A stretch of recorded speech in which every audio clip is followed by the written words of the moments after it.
Okay, we're at a fairly good point here. I've got the engine on the engine crane. I've just lowered the car down just to be a sort of a suitable working height to get started. And again, just if you remember, I left the aircon all still gassed up, so I'm just going to carefully move that out of my way and we'll push this engine in place.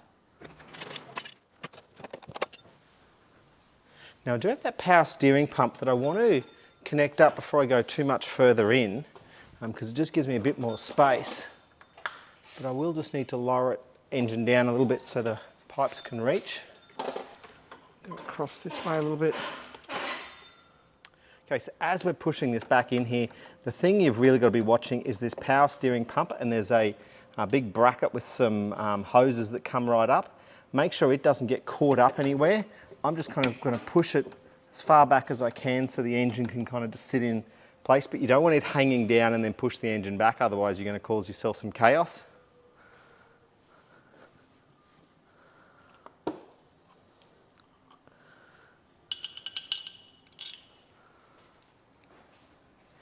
Now I'm going to see if I can squiggle this engine mount in place here and bring you in for a little bit of a view here.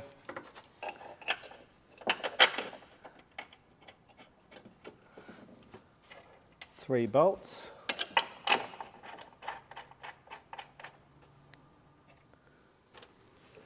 Okay, now you might be able to see just on camera this power steering pump line. I'm just going to make sure I keep pushing that back.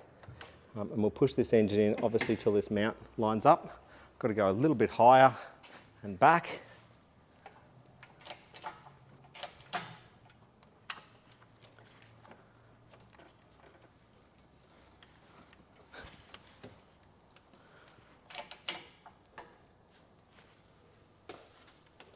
I'm just being careful that we don't hit up against here too hard.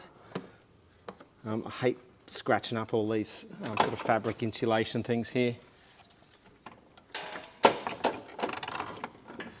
we go, that's just loosely sitting on there. Let's lower that just a fraction.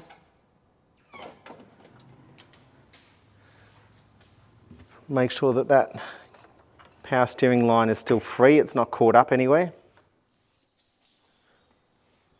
The next thing I want to do is get this rear mount here, and it's a bit of a U shape, and it's got to go up and over that steering rack. So one half sits on the back, one half sits on the front, and there are some sort of pipes there, so we just want to go in slow.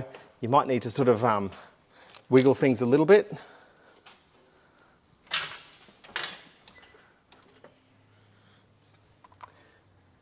Now, I didn't mention it before, but if this bolt for this engine mount is loose, you can kind of rotate it up and around that steering rack quite easily. I don't know if I can get that easily on camera for you. But you can move it up and around that rack and just get on either side of it like you need to. We'll just go down a little bit.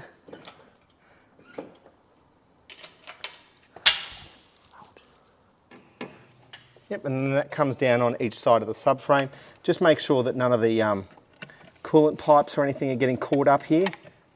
So it's going to be easier to move them now while you've still got some wiggle in the engine.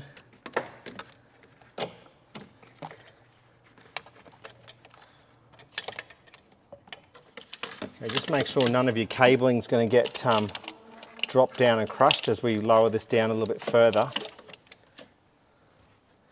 So that back engine mount's sitting roughly in place.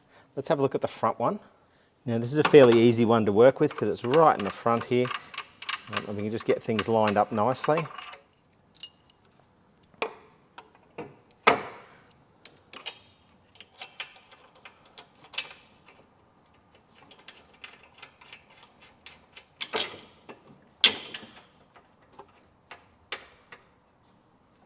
Get the two bolts from the front, and then there's a third one that comes from up the back and underneath.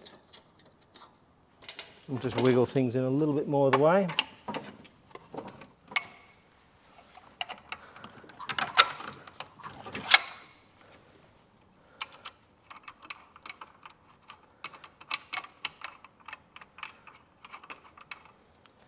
Okay, now that's just sitting there, but it is all sitting loose.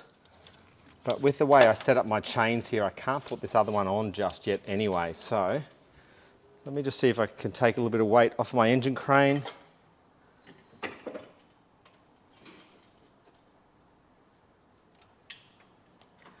Okay, it's not ideal to have it just sitting on the back and the front, but look, I'm okay with it. Now, in order to put this one on, I may need to lift the engine a little bit because I've got a lot of weight just on these two, and it's normally spread across three. Okay, let's see if we can sit this one in now. So it's going to sit there somewhere like that, and you can see the engine does need to be lifted up a little bit, so we'll figure that out in a minute. But I just want to get these bolts in now. Remember, there's this difficult one that comes in from the bottom, or comes in from that side. This is the first one.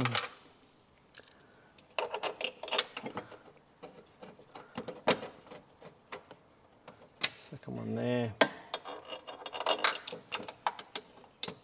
Just going to get them all started, then I'm going to zip these ones down tight.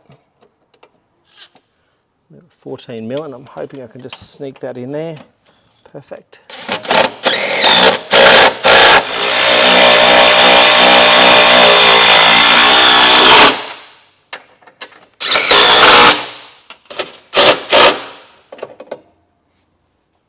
Now we do need just to lift this engine back up a little bit, so I'm just going to try and reconnect these just in a slightly different way.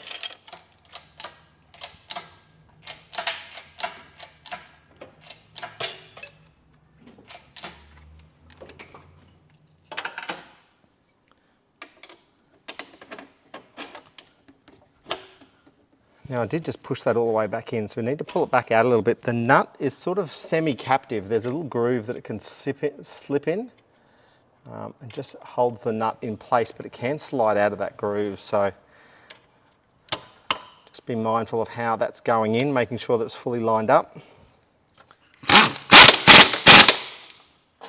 Now I'm going to take the weight off that again, off the engine crane. It's sitting much nicer on that engine mount. And it's always nice to get to this point here where you can take it off the engine crane and it's sitting there on its own.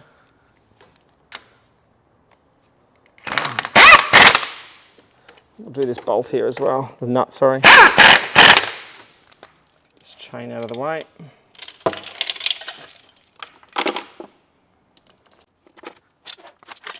Tighten up the bolts for that front engine mount.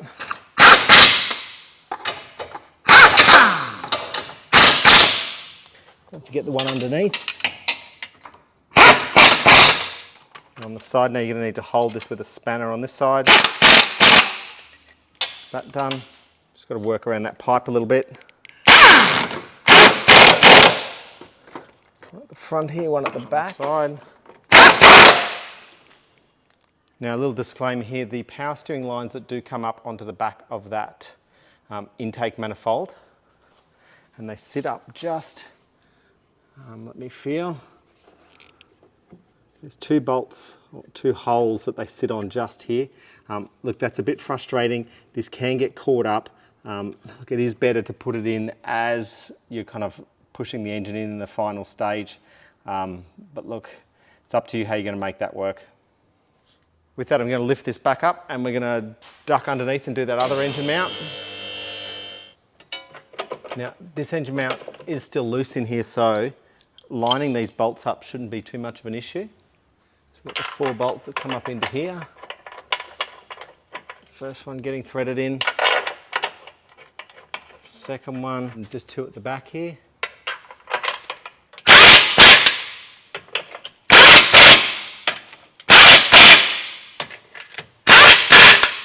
Okay, and we've got the bolt and the nut through here that we just need to tighten up.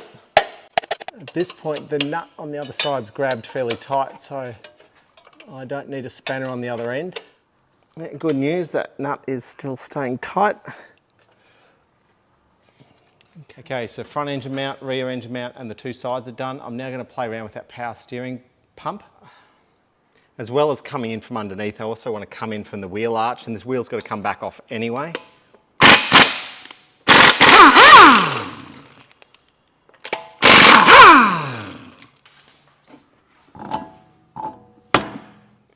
Okay, so we're now looking underneath the wheel arch. We can lift this up into position. Now the bottom bolt comes from this side. I'll just sit it there like that, just loosely. Just get a few threads on. The other bolt comes in from the other side and from the back. Just wiggle things until you get everything lined up. It's a little bit harder to show you this one on camera. They're a 14mm bolt, and there's not a lot of room to get impacts and stuff in, so I'm just going to have to do it the old-fashioned way. Do that nice and firm.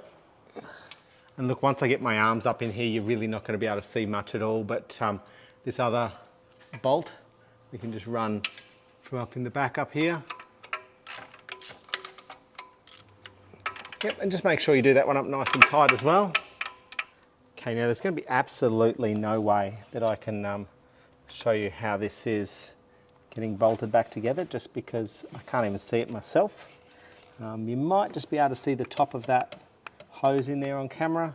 You just want to line those up to the couple of bolt holes. Don't neglect to do this, otherwise it's just always going to rattle.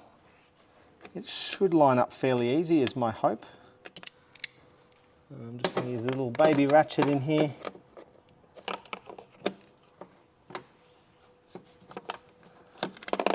It's done. Okay, so I couldn't really show you much there, but that's those two done up there, and now that power steering pump is in place. Let's duck back under the car and finish what we've got to do there.